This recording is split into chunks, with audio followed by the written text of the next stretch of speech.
A CNDL realizou nos últimos 12 meses a pesquisa Diagnóstico de Atuação Institucional do Sistema CNDL. É mais uma iniciativa do programa Políticas Públicas 4.0, realizado em parceria com o Sebrae Nacional. O objetivo desta pesquisa é identificar como as CDLs, as FCDLs, organizam a sua ação institucional, a sua atuação governamental na defesa dos interesses do setor ou dos setores de comércio e serviços. Os resultados da pesquisa são fundamentais para o conhecimento da realidade do sistema CNDL, que possui uma enorme capilaridade e relevância na elaboração de políticas públicas que impactam não apenas o setor de comércio e serviços, mas a sociedade como um todo, por meio da geração de emprego, de renda e de desenvolvimento para o país. Para debater o papel das relações institucionais e governamentais na formulação das políticas públicas, nós convidamos o primeiro vice-presidente da Câmara dos Deputados, o deputado Marcelo Ramos.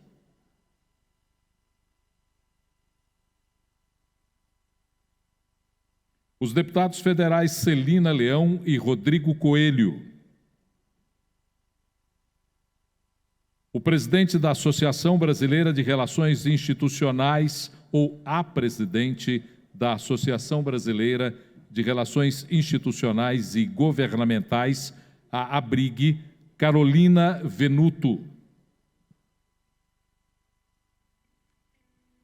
E teremos a participação de forma virtual, como convém aos novos tempos, da presidente do Instituto de Relações Governamentais, Wirel Golve, Suelma Rosa, e a CEO da Radar Governamental, Juliana Celupi.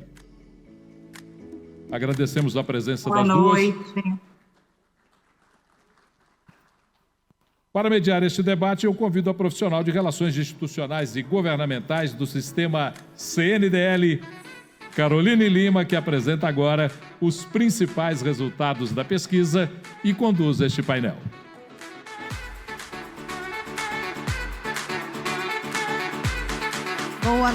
Boa noite a todos. Muito obrigada, Paulo Leite. É um prazer estar aqui com todos no painel de Relações Institucionais e Governamentais. Agradeço, em nome da Confederação Nacional de Dirigentes Lojistas, a participação de todos os nossos líderes aqui em Brasília, prestigiando o 5º Fórum Nacional do Comércio, assim como todo o sistema CNDL que está nos acompanhando ao vivo pelo canal do YouTube. Obrigada aos nossos ilustres convidados por aceitarem também estarem aqui conosco hoje, é um prazer. E vamos iniciar aqui a apresentação dos resultados. Afinal, fizemos uma pesquisa junto ao Sebrae Nacional, ao PP 4.0, Políticas Públicas 4.0, que circulou o Brasil já, e vamos apresentar aqui o diagnóstico da atuação do sistema CNDL.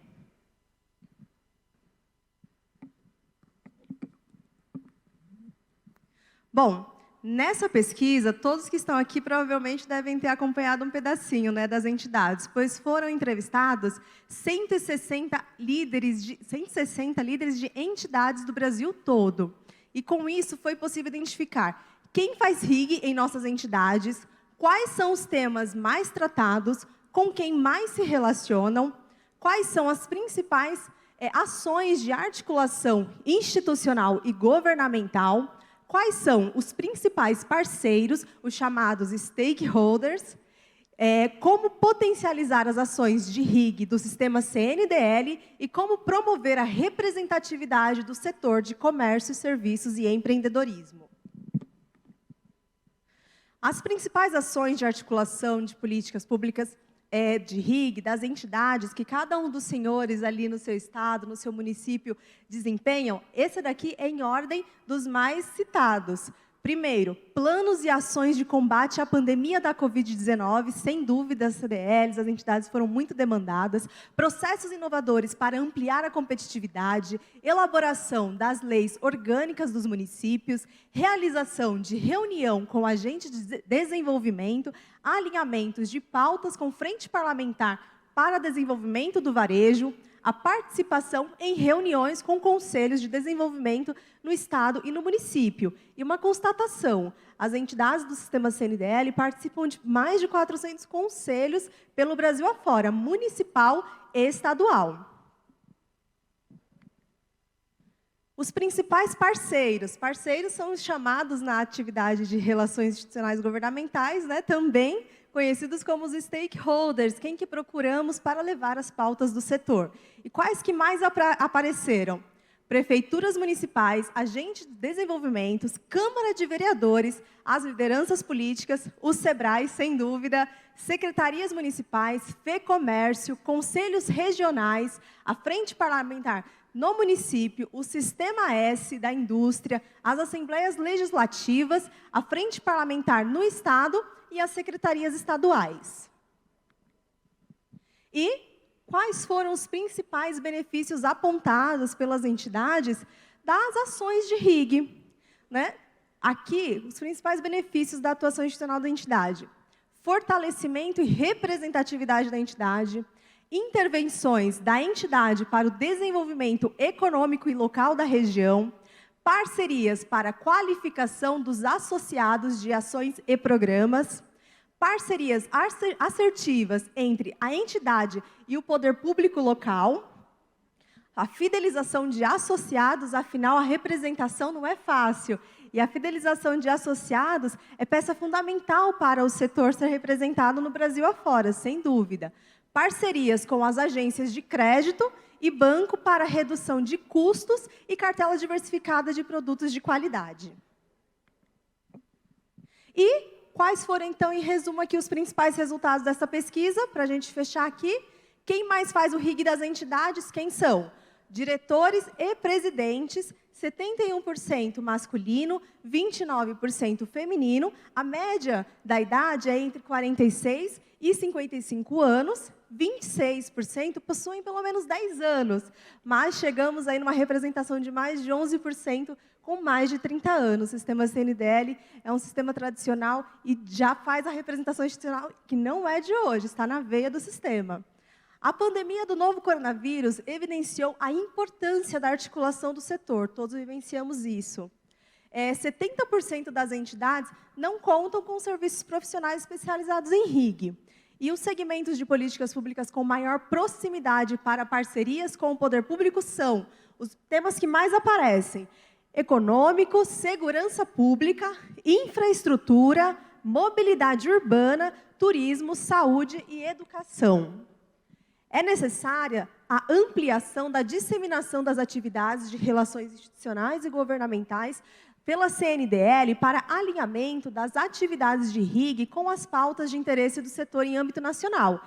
Esse daqui é um dever de casa. E, por fim, constatou-se a necessidade também de formação continuada de lideranças para a representatividade do setor no campo da arena política, ambiente em qual sempre estamos levando as nossas pautas.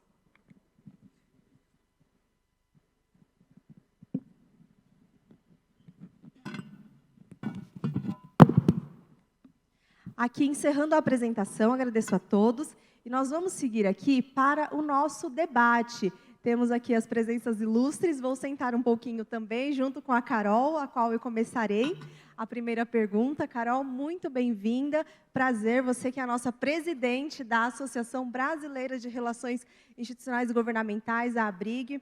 Carol, dentro dessa pesquisa... Caroline, vou pedir um minutinho para você. Carol, me desculpe, porque eu vou convidar o deputado Marcelo Ramos, que já está conosco, para que ocupe o seu lugar aqui no nosso palco. Deputado, por favor.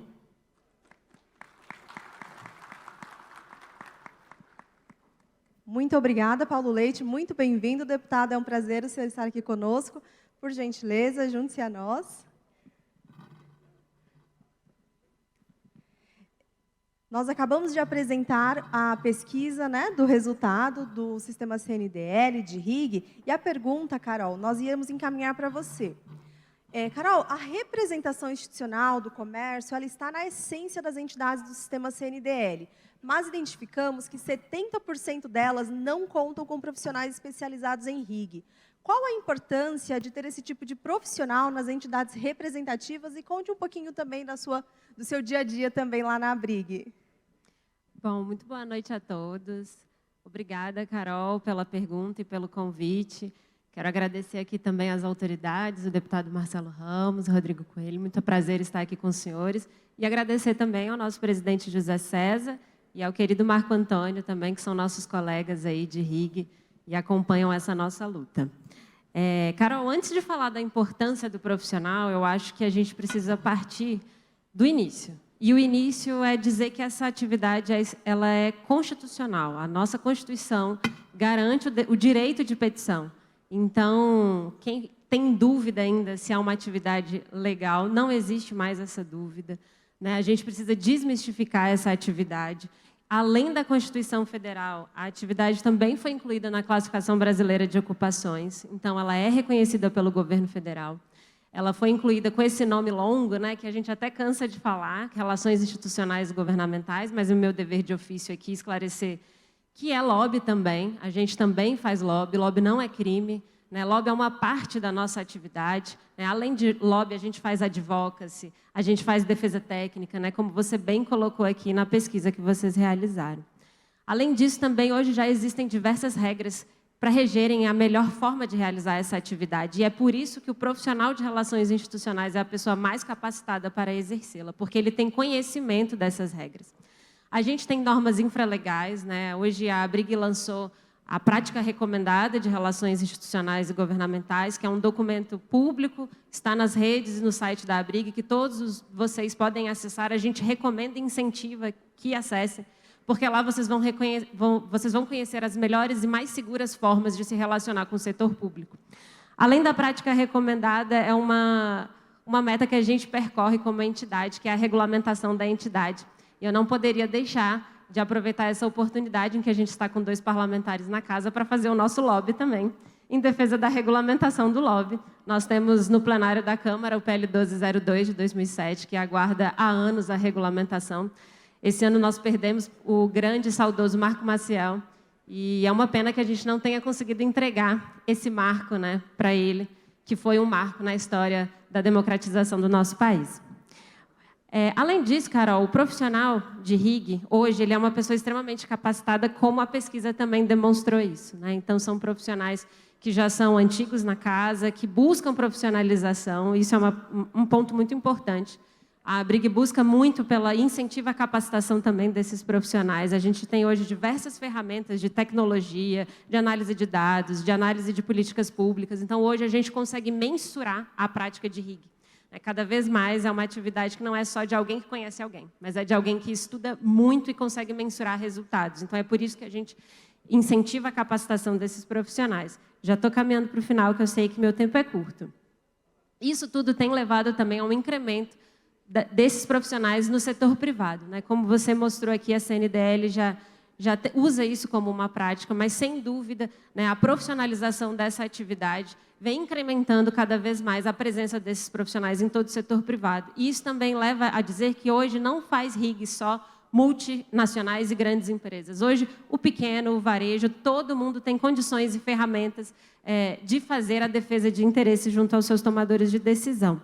Né? Então, contando um pouquinho aqui já da nossa atividade na ABRIG, que é, de fato, incentivando, né, a profissionalização dessa atividade, a gente tem diversos cursos de capacitação que a gente faz, inclusive em parceria com outras entidades e outras instituições de ensino, né? Porque é importante que esse profissional ele consegue fazer um monitoramento constante de todas as pautas que possam impactar o setor que ele defende, e ele consegue agir de uma forma estratégica. Eu acho que esse é o grande diferencial. O profissional de RIG ele não pode atuar mais só apagando incêndio, né? E com o profissional de RIG, a gente consegue mensurar resultado, estabelecer estratégia, construir uma imagem positiva também para o setor, unificar as mensagens-chave e tornar o resultado mais efetivo. O que é isso? Evitar problemas, né? Sim, existem problemas que a gente vai ter que apagar de incêndio de última hora, mas principalmente também alavancar oportunidades. Então, o profissional de RIG é o profissional com competência e capacitação para garantir a imagem do setor que ele está representando e a efetividade dos resultados que ele está buscando. Muito obrigada. Espero não ter passado muito do tempo, Carol. Obrigada a todos e estou à disposição. Muito obrigada, Carol. Imagina, foi excelente essa orientação para todos os nossos líderes que nos assistem hoje, né? E a nossa próxima pergunta é para a Suelma Rosa, a nossa presidente do Instituto de Relações Governamentais, um instituto extremamente importante e que nos ensina a cada dia. Suelma, muito obrigada pela sua presença. E dentro aqui da pesquisa, já vou começar com a pergunta e você já fala um pouquinho também do RealGov para nós. Suelma, de acordo com a pesquisa, há um distanciamento entre a identificação das demandas do setor e a construção de uma agenda de identificação das demandas para articulação e implementações de soluções. Quais os principais desafios na estruturação de uma agenda de políticas públicas? Carol, primeiro eu gostaria de agradecer o convite. É uma honra poder participar do 5º Fórum Nacional do Comércio, representando o RealGov, que é o Instituto de Relações Governamentais, um think tank, que se propõe, né, que tem o objetivo de elevar o grau de profissionalismo, competência e padrões éticos dos profissionais da área. E já aproveitando o gancho da Carol Venuto, que me antecedeu, não só acreditamos na legitimidade da atividade, já que a legalidade está evidenciada desde a Constituição, mas também na necessidade de elevarmos os padrões de diálogo, né? E a tua pergunta me dá a oportunidade de tratar que talvez seja o tema definidor e separador do que é uma pessoa que hoje exerce uma atividade de relacionamento entre o setor público e o setor privado, ou que pelo menos parcialmente na sua atividade exerce esse tipo de relacionamento, do que é um profissional de relações governamentais, institucionais, que é capaz de ter um sistema de inteligência e desenvolvimento de estratégia para a construção de uma agenda de relacionamento de longo prazo, né?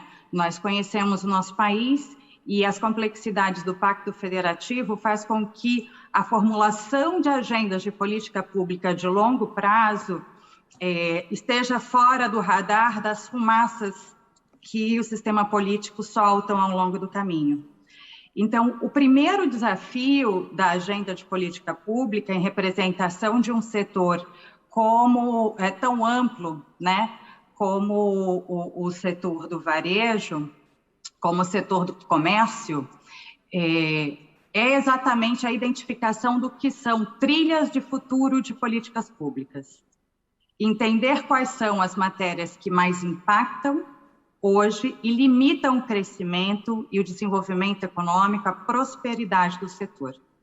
Essa construção de agenda de médio e longo prazo faz com que a gente, em vez de tratar os temas sob o ponto de vista exclusivamente de projetos de leis, né, seja no nível municipal, seja estadual, seja federal, e comece a buscar soluções que sejam soluções integradas, que passam por legislações, que passam por discussões infralegais e um conjunto mais amplo de atividades. Então, o primeiro passo para conseguir tratar o desafio de estratégia, né, de construção de uma agenda de longo prazo, é de fato que vocês já começaram a identificar quais foram os temas mais frequentes, quais são os problemas recorrentes e quais são as soluções possíveis, considerando os tempos dos ciclos políticos, né? O tempo de tramitação de um processo legislativo é muito variado, se a gente está falando em cada um dos níveis federados, mas também o tempo de implementação de políticas públicas no Poder Executivo também é variado. Então, trazer essa inteligência, fazer essa discussão dentro de um âmbito mais estratégico, mais de médio prazo, e menos, como você citou, Carol, apagando incêndios, porque hoje de manhã foi publicado algum tipo de decreto ou porque foi apresentado um projeto de lei que era desconhecido e que pode impactar o negócio. Então, trabalhar o médio prazo, trabalhar com ferramentas de inteligência. Existem muitas ferramentas de inteligência hoje disponíveis no mercado, existem muitas ferramentas de análise, de proposição e de seleção do que são prioridades de atuação, para que se estabeleça um diálogo consistente ao longo do tempo.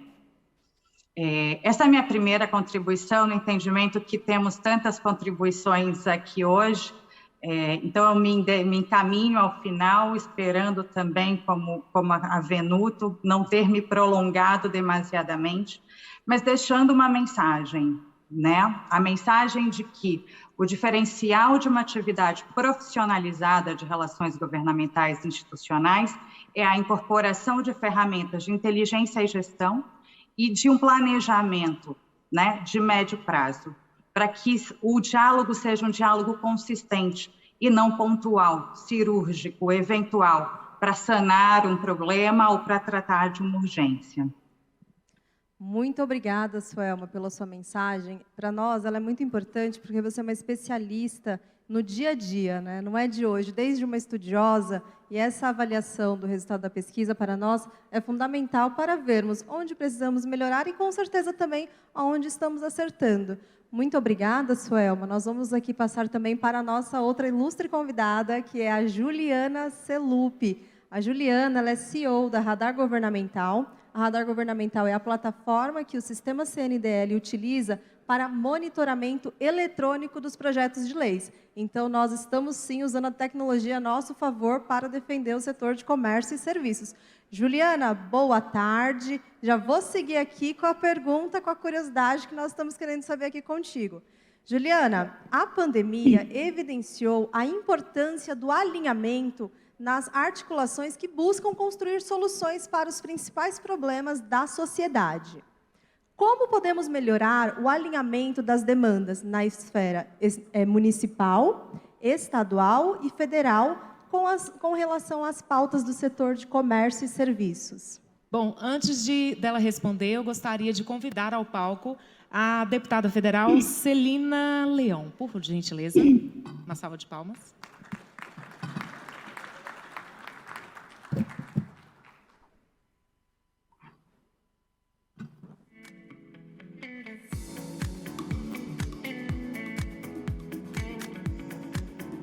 Deputada Celina Leão, é uma honra para nós a sua presença.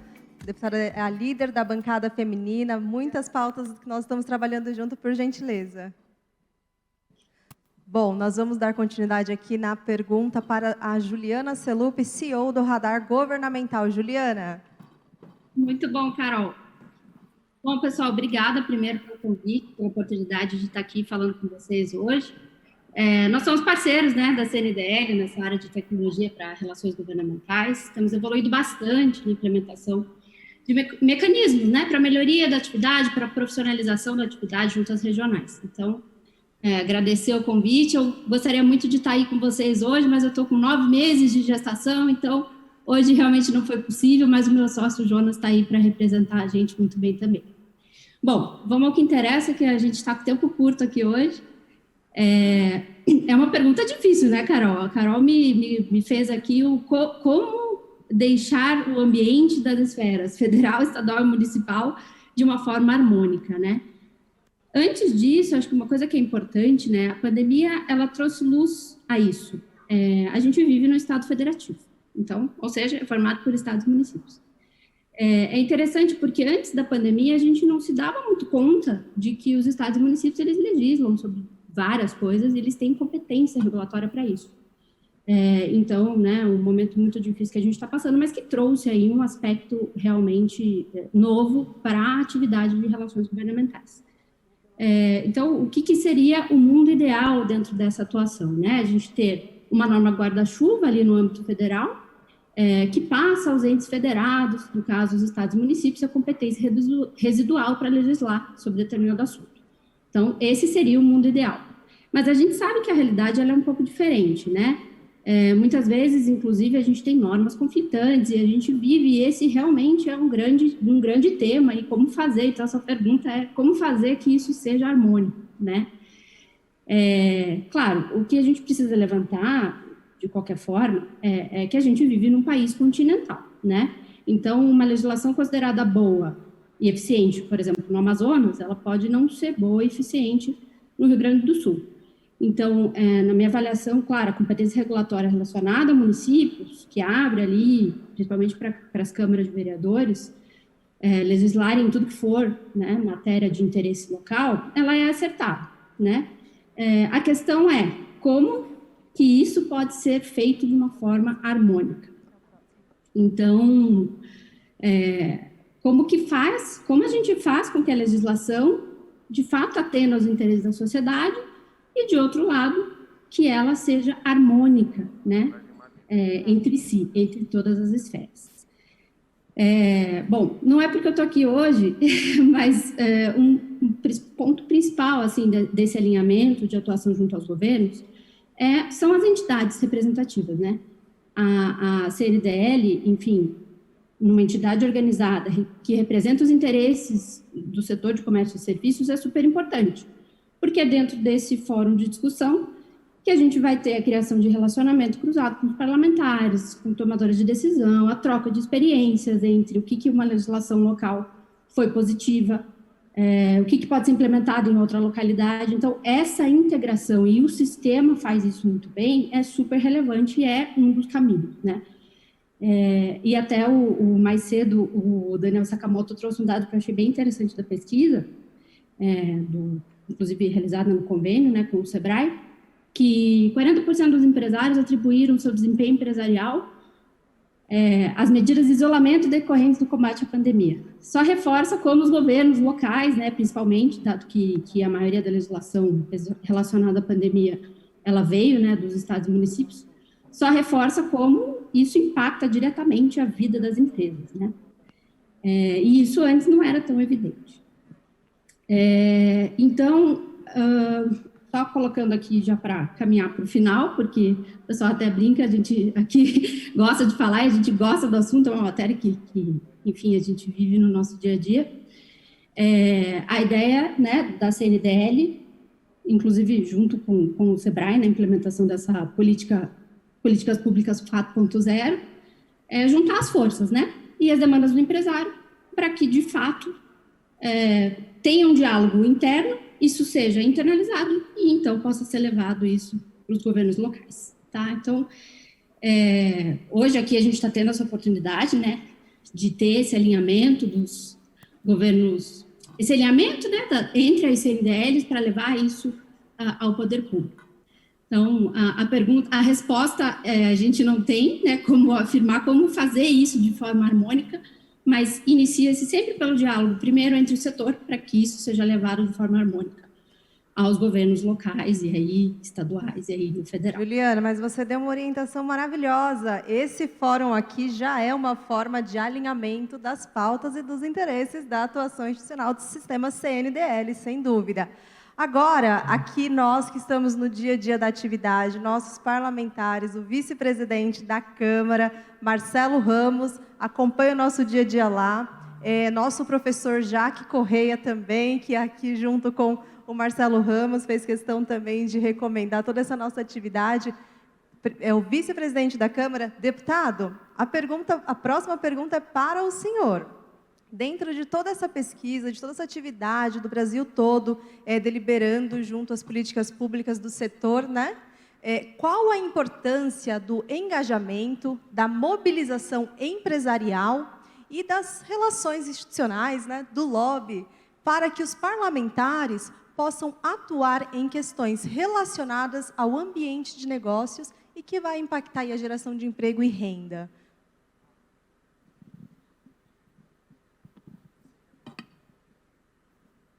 Bem, boa tarde a todos e a todas. Eu quero saudar a toda a organização do evento, saudar minha querida colega deputada Celina Leão, meu querido amigo deputado Rodrigo Coelho, pedir permissão para saudar a todos os representantes federações e câmaras em nome dos representantes do meu estado, meu querido amigo Ralph Assayag, meu amigo Azuri Bezion, gente de quem eu tenho o maior carinho, o maior apreço e um diálogo permanente desde que era vereador na Câmara Municipal de Manaus. Quero agradecer também a indicação do meu querido amigo Jaco Correia, e para mim é uma alegria poder enxergar esse diálogo sobre vários aspectos. Eu sou aluno de Relações Governamentais da Fundação Getúlio Vargas, esperando a política me dar uma chancezinha de concluir as 3 disciplinas que faltam e entregar a monografia. E sou hoje deputado federal e com alegria, com a confiança dos meus colegas deputados e deputadas, vice-presidente da Casa. Eu vou cometer a deselegância de precisar falar isso aí, mas é por uma boa causa e vocês entenderão e certamente torcerão para que eu fale o mais rápido possível. Eu estou no exercício da presidência hoje, porque o presidente Arthur Lira está viajando para Alagoas, e nós temos um item na pauta, que é eu pedi para incluir o item na pauta hoje, até como simbolismo em homenagem a esse encontro de vocês, que é o projeto de lei complementar número 5B, de autoria do deputado Efraim, que prorroga os incentivos fiscais do comércio. Então, por 15 anos, aqueles incentivos previstos na lei complementar número 160, de 7 de agosto de 2017. Então, eu tenho certeza que vocês torcerão para que eu fale rápido e saia rápido. Mas, primeiro, eu sempre digo, sempre que falo de relações institucionais, que o diálogo é o instrumento da democracia. Nós não podemos legislar sobre nada sem dialogar com os setores impactados pelas nossas decisões. Isso serve para comércio, isso serve para pessoas com deficiência, isso serve para questões étnicas, isso serve para questões sindicais, isso serve para todos os setores da sociedade.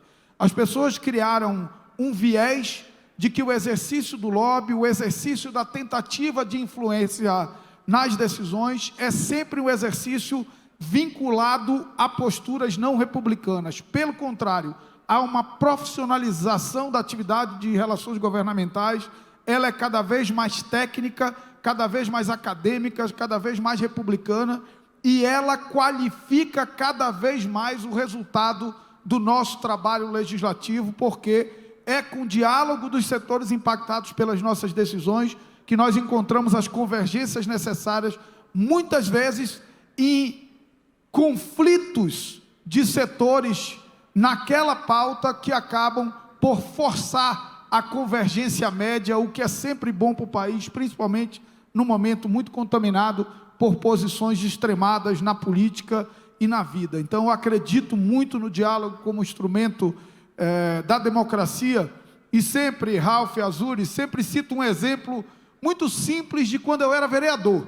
Quando eu era vereador, eu apresentei um projeto de lei para obrigar loteria que tinha correspondente bancário a contratar um vigilante. E o presidente do sindicato das lotéricas enlouqueceu comigo, porque é óbvio que o custo de um vigilante não cabia dentro da operação dele, porque ele não era um banco, ele não recebia as taxas e não tinha um lucro de banco.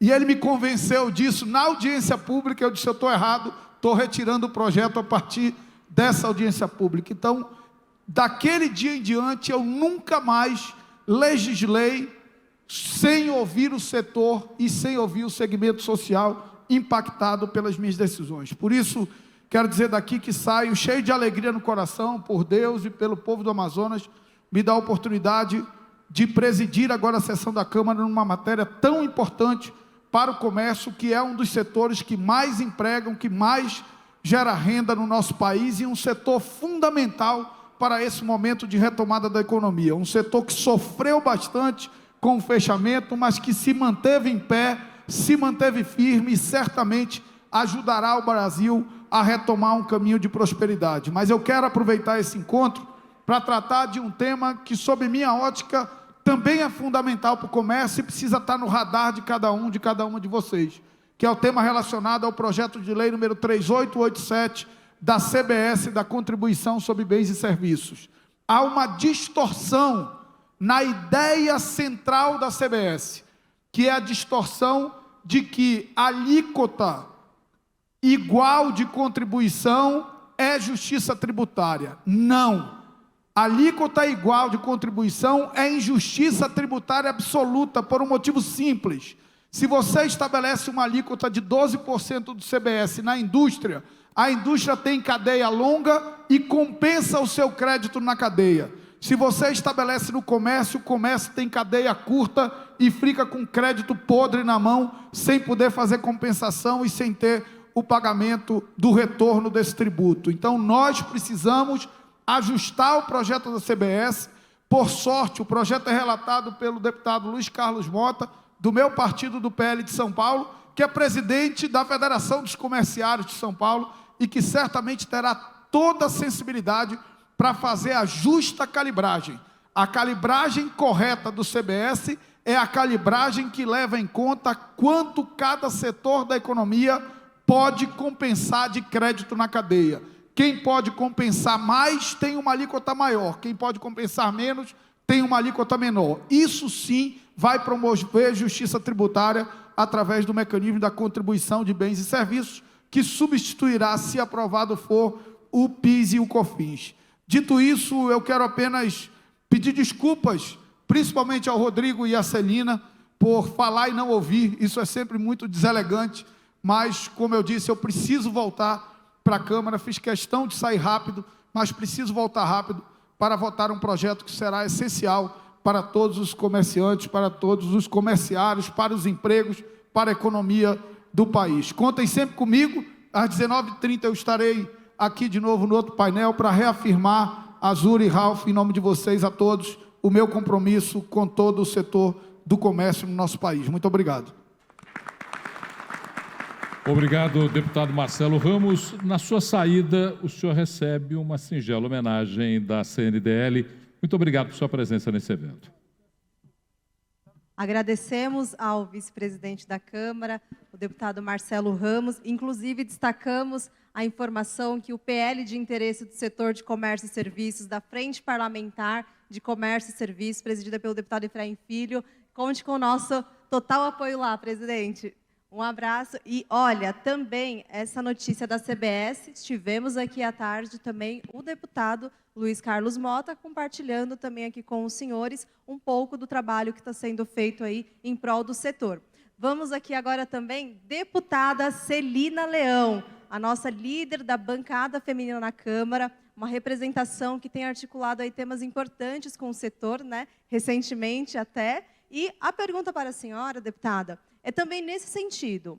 Qual a importância do engajamento e da mobilização empresarial aqui, como vemos hoje, e das relações institucionais e governamentais para que os parlamentares possam atuar em questões relacionadas ao ambiente de negócio, geração de emprego e renda também? Nos conte um pouco também da tua atuação nesses tempos aqui junto lá no Congresso. Primeiro, boa tarde a todos e a todas. Eu cheguei e já fiquei muito feliz, que aqui a cota é a masculina, né? Só tinham 2 homens e já tinham 4 mulheres aqui participando, 2 de forma presencial e 2 de forma remota. Então, no nome dessas mulheres aqui, eu quero cumprimentar a todas as mulheres que também fazem parte da cadeia produtiva, que são as nossas comerciárias. Quero aqui cumprimentar também meu colega de parlamento, deputado Marcelo, um deputado que tem abrilhantado e é um defensor dessa pauta também, do empreendimento, da geração de renda, meu querido colega também, Rodrigo, o nosso presidente, né, também, o doutor José, é o presidente da CNDL, o doutor Wagner, que é o presidente da CDL-DF, e eu acredito que é papel de todo o parlamento trabalhar para que a gente gere emprego e renda. A pandemia, ela deixou muito claro que o fechamento do comércio ele traz um aumento de inflação e uma pobreza generalizada no Brasil. Basta-se dizer, né, o que aconteceu com os fechamentos, com os lockdowns e com todo esse problema, que foi um problema mundial, mas que afetou, né, a cadeia produtiva e a cadeia também de produção e a cadeia do nosso comércio. A Câmara Federal ela foi importante porque ela conseguiu aprovar vários projetos e, como muito bem disse aqui o deputado Marcelo, essa articulação, esse acompanhamento que acontece todos os dias pela equipe da CNDL na Câmara Federal é muito importante. A nossa dinâmica lá é muito acelerada, os deputados sabem disso. Muitas vezes nós estamos votando um projeto numa comissão e está sendo votado outro, né, com um tema tão relevante também. Às vezes você está participando nas duas comissões ao mesmo tempo. Vocês acreditem que lá a gente tem que ser onipresente, onipotente para a gente conseguir cumprir todas as missões. Mas ter essa afinidade, esse diálogo com o parlamento é muito importante. As nossas CDLs, né, estaduais, elas fazem esse papel, essa articulação com os governos estaduais, com o governador, com a Câmara Distrital aqui, no caso dos outros estados, as assembleias estaduais. Mas eu vou dar para vocês um exemplo do que pode passar batido num parlamento e que pode trazer um problema em cadeia, que nós hoje estamos vivendo, aí eu como coordenadora da bancada feminina. Quando nós assumimos a bancada feminina, estava para sanção um projeto que iria afastar todas as grávidas de suas atividades. Eu não estava na coordenação da bancada quando o projeto foi aprovado. E o projeto ele tinha um erro gravíssimo. Ele não falava quem iria pagar a conta. E era um projeto para proteger a mulher, mas ele teve um efeito rebote que ele desempregou mulheres. E isso nós recebemos ofício de várias confederações, inclusive da CNDL, da nossa confederação local também, das federações locais, e nós estamos tentando construir uma solução, que é um projeto do Thiago Dimas, para resolver esse problema, colocando o governo na parceria para que ele possa pagar o auxílio maternidade, ampliar o tempo de auxílio maternidade, ou seja, a mulher teria já a licença do auxílio maternidade, mas isso seria pago e custeado também pelo governo. Porque qual era o objetivo da bancada feminina naquele momento? Era proteger a mulher. É muito nobre, mas nós não podemos desempregar mulheres. E isso que aconteceu na prática. Então, hoje nós estamos na correção desse projeto, inclusive é um projeto também que consta na pauta, estamos em diálogo constante com o governo, né, e colocando a possibilidade também da mulher que está vacinada permanecer no trabalho, no caso com as 2 vacinas, porque é uma opção também da mulher poder trabalhar. Hoje, ela é afastada, independente de querer ou não, ela é obrigada a ser afastada, né, do seu ambiente de trabalho. E muitas funções, principalmente no comércio, nós sabemos que não existe a possibilidade do teletrabalho em tudo. Em algumas situações, sim. Então, o que eu quero aqui colocar é a bancada feminina, né, a nossa coordenação, aí amparado, lado a lado com vocês, né, com a Confederação Nacional, e colocando os temas relevantes, porque, por mais que se pense que a bancada feminina trata somente temas voltados às mulheres, não. Nós tratamos hoje, na presidência do deputado Arthur, de todos os temas importantes da casa. Basta se dizer, e os deputados que estão aqui são testemunhas, que os grandes projetos, as grandes pautas da casa têm tido a oportunidade de ter relatoras mulheres, como o Código Eleitoral, a Lei de Segurança Nacional, o Projeto Anticrime, todos esses relatados por mulheres. Então, eu quero me colocar lado a lado aqui de vocês, parabenizar pela conferência. Eu sou deputada do Distrito Federal, dar boas-vindas aos presidentes, né, das federações estaduais, e colocar que nós temos um caminho longo a ser seguido. Um país que tem dignidade, ele tem que ter emprego. E para ele ter emprego, o Estado, o Poder Legislativo, não deve atrapalhar. E é engraçado, como disse aqui o deputado Marcelo, sai muita... a mente, às vezes, do deputado e do Poder Executivo, às vezes é muito...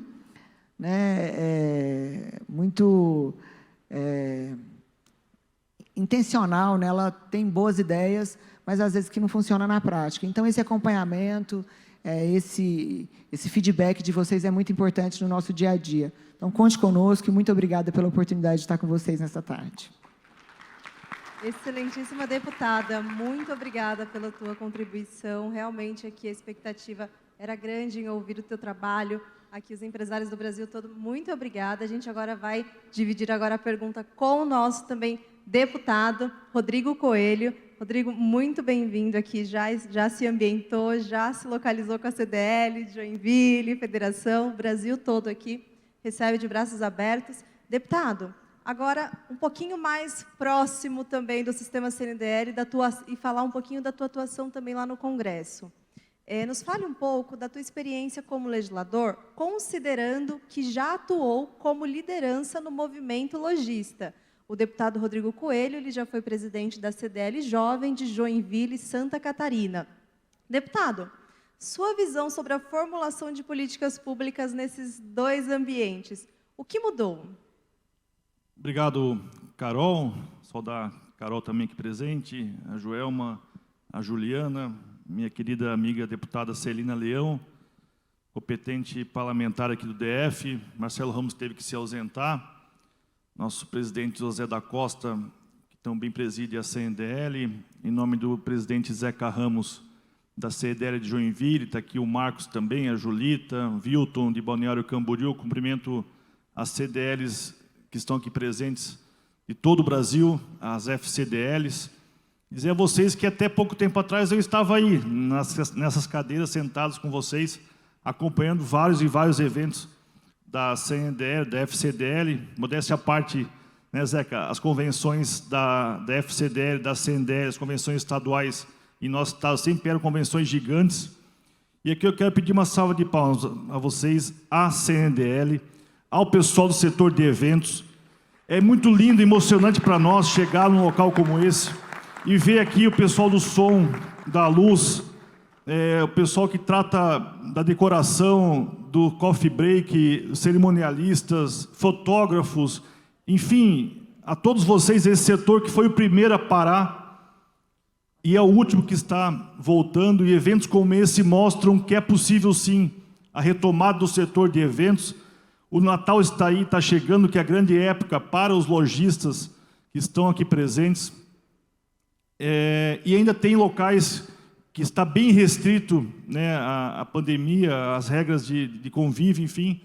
Mas eu faço aqui, em nome desse evento, um apelo, né, a todos, e contem com a gente, para a retomada do setor de eventos, turismo, enfim, a todos os setores, pois sabemos o quão difícil foi esses quase 2 anos de pandemia, mas com o avanço da vacinação, com os cuidados que todos nós estamos tomando, é possível sim a retomada, né, com segurança, né, Celina? Você que é do setor de esporte também, promove eventos e participa de eventos dos setores de esporte aqui nos DF e outros estados, sabe da importância a esses profissionais, esses heróis anônimos, que são o pessoal do setor de eventos. Então, a vocês o meu reconhecimento.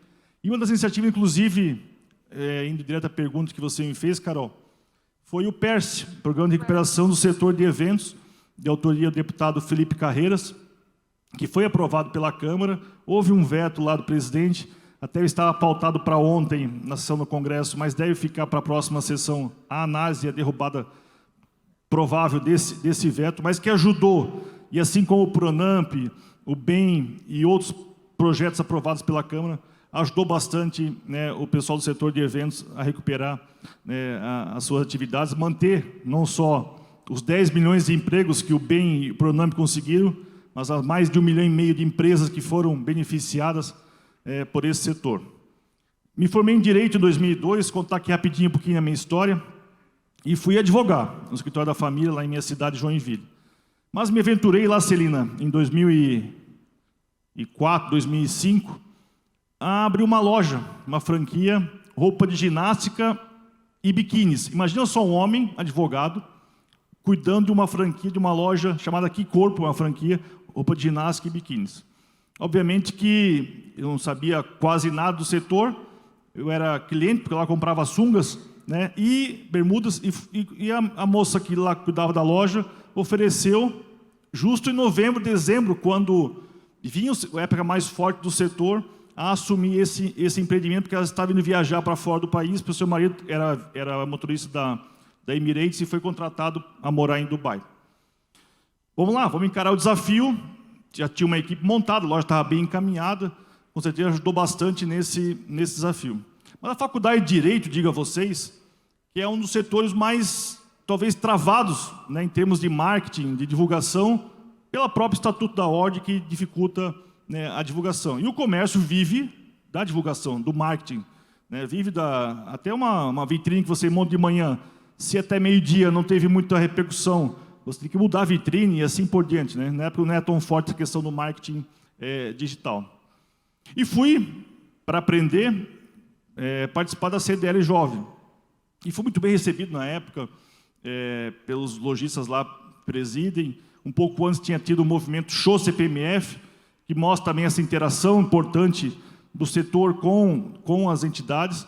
E me lembro de passeatas enormes que foram feitas em nosso estado para acabar com esse imposto que tanto prejudicava o comércio, o comerciante e assim por diante. E participei de vários cursos do Sebrae também, da CNDL, e me ajudou muito nesses 10 anos como lojista. Hoje vendi a loja, a minha vendedora virou gerente, assumiu e comprou a loja, né, e está lá até hoje com outro nome, com mais marcas. Mas esse período de 10 anos como lojista me ajudou não só a aprender e aplicar ensinamentos no dia a dia como advogado, obviamente limitando, né, aos ditames do Estatuto da Ordem, mas de ideias as mais básicas possíveis de network, e que na época a gente aproveitou não só para movimentar o centro da cidade, a questão do estacionamento rotativo, que estava com dificuldade em nosso município, né? O centro ele sempre foi um local que as pessoas iriam passear no centro da cidade, mas acabou tendo um movimento muito forte. E a Julita aqui, que tem loja no bairro, sabe disso. Bairros como Aventureiro, Costa Silva e outros foram fomentando, né, o comércio, ficou muito forte, e o comércio do centro teve dificuldades. E a CDL Jovem tinha a chance de presidir durante 2 anos e promover os eventos como o DLI, que tem o Dia da Liberdade de Impostos, onde são vendidos gasolina com apoio de vários empresários sem o imposto. E lembro que na época, Carol, o evento era mais ou menos no início de maio. Que a ideia do DLI é o quê? Até a data em que você contribui e paga de impostos, a partir daquele dia você está livre e vai trabalhar para ganhar o seu recurso. Hoje o DLI está acontecendo mais ou menos no final de maio, início de junho, que mostra não só o aumento da carga tributária nesses 10 anos, e a importância e a urgência, que bem falou o deputado Marcelo Ramos, de uma alteração da legislação tributária, mas que infelizmente aqui veio, né, que foi aprovada recentemente, ainda é muito tímida para a demanda que todos nós queremos, quer simplificar a carga tributária por uma posterior redução. De uma atuação recente, e eu não vejo diferença alguma, e a gente recebe lá diariamente pessoas, e o lobby é uma palavra que tem no Brasil, infelizmente, uma questão ainda pejorativa, mas que, assim como em qualquer profissão, garanto a vocês que há pessoas boas e pessoas ruins, mas com a transparência de hoje em dia, com a facilidade de se fiscalizar, é muito mais fácil, né, punir as pessoas que fazem coisas erradas ou não, ou se há desvios de caráter, de corrupção ou assim por diante. Lá na Câmara, por exemplo, tem mais de 400 entidades cadastradas e têm acesso ao Congresso, né, com crachá, inclusive, para poder ir lá conversar com os parlamentares e levar as demandas as mais diversas possíveis. Uma recente que eu destaco, que atingiu fortemente nosso estado, nossa cidade, e que tem a participação fundamental do deputado Marcelo Ramos e do deputado Darcy na relatoria, foi a questão de dar aos municípios autonomia para legislar na questão ambiental, em especial nos cursos da água. O STJ, infelizmente, e pasmem, por unanimidade, decidiu que teria que ter 30 metros de distância para cada margem de qualquer córrego de rio, qualquer curso da água, por mais simples que seja, mesmo que estivesse canalizado ou com galerias. E conseguimos aprovar, né, para dar autonomia aos municípios legislarem em áreas consolidadas para poder limitar, né, e agora está no Senado esse PL, que a CNDL participou e outras entidades participaram, pois viram da importância de que, senão, muitos negócios iam perder o seu alvará, inclusive isso teria caráter retroativo, né, na sua decisão, e punindo assim alguns até gestores e prefeitos e vereadores e assim por diante. Então, minha gente, a quem está aqui nos assistindo de modo virtual, puder ter a chance de participar, eu faço vocês o convite, participem das CDLs, né, em suas cidades, participem da FCDLs, da CDL Jovem, da Câmara das Mulheres Empreendedoras, enfim, tem várias câmaras setoriais, que é uma faculdade. Eu digo a vocês, para mim, que foi uma faculdade, se não uma pós-graduação, e muito que eu aprendi lá. Levo no dia a dia hoje, tive a chance como vice-prefeito, vereador, e agora como deputado federal representando o meu estado, Santa Catarina. Muito obrigado, Sucesso a todos vocês. Forte abraço e conte com a gente. Excelentíssimo deputado Rodrigo Coelho, muito obrigada por compartilhar com todos nós aqui a sua história no movimento logista, também na política. É muito importante para todos nós conhecermos, sem dúvida. Bom, neste momento, já chegamos no final do nosso painel, mas calma que ainda tem mais alguns agradecimentos aqui. Agradecemos aqui a presença, né, a participação de cada um dos nossos convidados, a deputada Celina Leão, a Carol Venuto, da Abrig, a Suelma, do IRELGOV, a Juliana Celupi, do Radar Governamental, ao deputado Rodrigo Coelho, a todos que estão aqui presentes, ao presidente José César da Costa, que tem acreditado e incentivado a cada dia e fomentado o trabalho de relações institucionais e governamentais no sistema CNDL.